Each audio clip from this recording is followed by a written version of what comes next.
Holy crap, I can't breathe, was my immediate first impression.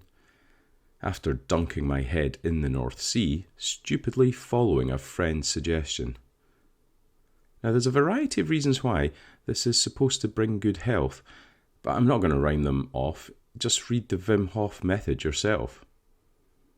His story is a little bit crazy, from jumping into various frozen lakes, living as a beatnik squatter, and a host of long life choice mistakes.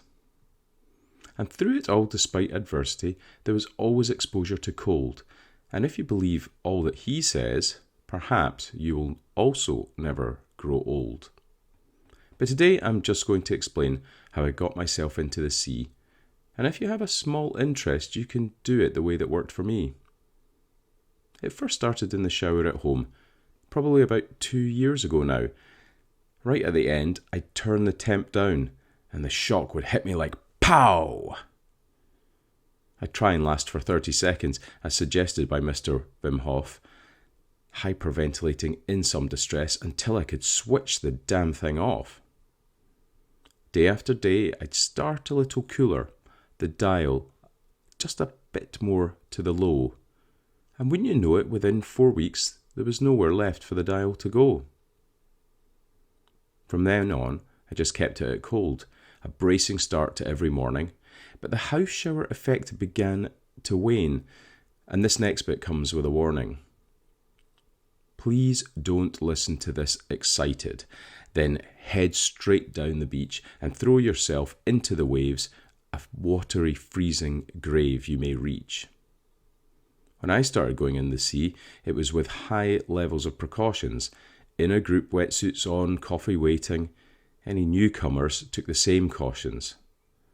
But that first day underwater, ice cream head with numb hands and feet, very clearly pushed my boundaries to where I felt close to defeat.